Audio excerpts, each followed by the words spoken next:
we give you the tools and guidance you need to be irresistible. In the At Your Beck and Call segment tonight, the G-Man spent his entire program this afternoon analyzing the situation in Egypt, and here he is to bring us up to date.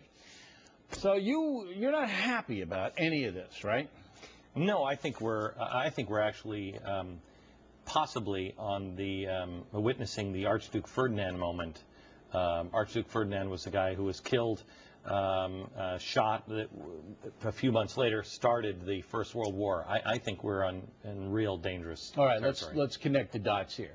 So Mubarak, bad guy, right? Bad guy. Okay, really 30 bad years we've been dealing with this guy. And we're in bed with him. Right, and we pay him $1.5 billion a year. Second largest aid. And most of it goes to the military, but it goes back to his pocket, a lot of it. Okay, and he does his favors. I mean, he's against the jihadists. He hasn't caused any trouble with Israel.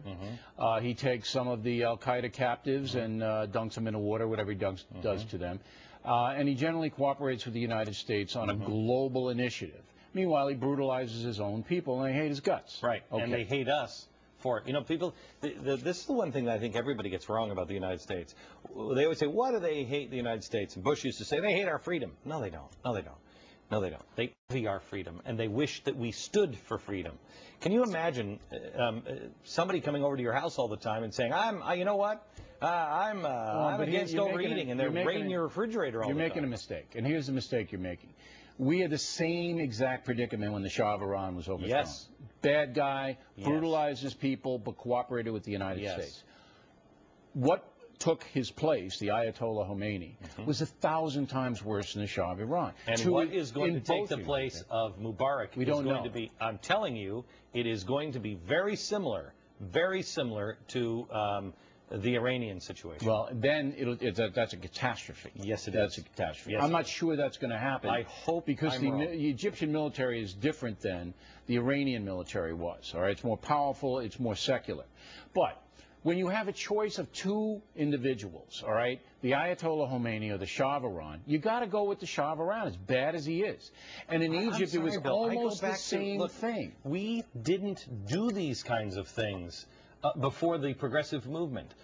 George Washington said, stay out of other people's business. It wasn't a global economy. It wasn't a world war threat. I know that nobody thinks this would work, but we've never tried it. Tried what? No, be Switzerland.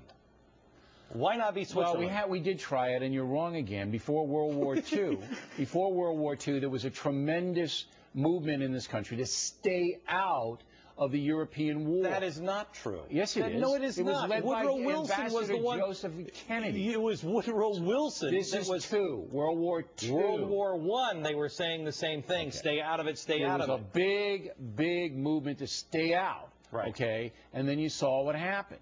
It was, it was a catastrophe. The reason why it was a catastrophe is because we meddled in people's business, and we told England to sink their ships in World War I. If we had not, stay away from World War I. I'm talking about World War II is the best example. You're proving my point. Okay, we tried to stay out of World War II. All right, the majority of Americans didn't want to get involved with Hitler. All right, and it was a disaster. I understand that, but what you're not taking into account is that is what the average person thinks. Just like the average person on the street of Cairo thinks they're swept up in some freedom movement. It is not about freedom. It is being orchestrated by the Marxist communists and primarily also the Muslim Brotherhood. Okay, so now let's deal with the situation that we have in Egypt, because this is important to every American. I think most Americans understand how important this is. If the jihadists take over, the Muslim Brotherhood, then there's going to be a fight with Israel, number one. Okay, that's going to go up. Yes. All right? And al-Qaeda is going to have another sanctuary. That's number two. If they don't take over, and if the army takes over, there's still going to be ultra-violence, because that's what those people do. They try to destabilize their society. So what is Barack Obama and the administration supposed to do? Throw in with whom? There isn't any powerful, moderate, democratic voice. If you're looking for, you're right. And if you're looking for an easy answer, Bill. I don't have one. So then how can we criticize? Look, earlier in the program we had Mary Catherine Ham giving Obama a C, and Mark Lamont Hill talking about I'm not criticizing the administration. Give him a D minus. Excuse me. I'm not criticizing the administration. Have you heard me say anything about the administration? But I'm asking you what you would do if you were in charge. Yeah, what you would I'm do. telling you now that the whole, this is consistent with everything that I've said for the last 2 years. The system is broken. Which system? The entire system. The way we have played the globe. The way All right, so you want to be Switzerland. You want to sit it out. You're going to have to. Here's what's going to happen, Bill. I understand. Mubarak is a brutal, ugly guy. I don't want to be in bed with him. I don't want to be in with him. On the other hand, I agree with you. If the jihadists get in charge, they're worse. It's awful, and the dominoes will fall all the way. They'll ripple all the way up and all the way over. You want to take a Swiss posture and basically let the rest of the world sort out their problems. But here's why that can't ever happen. Because the jihad, which is the main threat in the world today, would you agree with that? The jihad? Yes. Okay. The jihad coupled with the communist socialist movement. I see the jihad as more of a problem than a communist socialist movement. All right? They're going to come after us even if we sit it out. Absolutely. They're going to come after us. Yes. And the stronger they get overseas. How much money do you have? How much money do you have? About what? What is that? How much money? How much longer? How many more? Do you realize we can't fight the way we fought in Afghanistan and Iraq? We can't fight. I agree with you 100%. We have to do surgical stuff.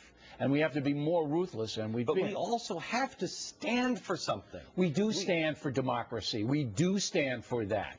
We just don't have in some places. How are we putting him in the second largest position of getting our money? He is torturing people with our money. I understand that. And if you want rendition, it's totally fine with me. 30 years. Think about it. 30 years. You had Carter. You had Clinton. 2 years Obama. Reagan.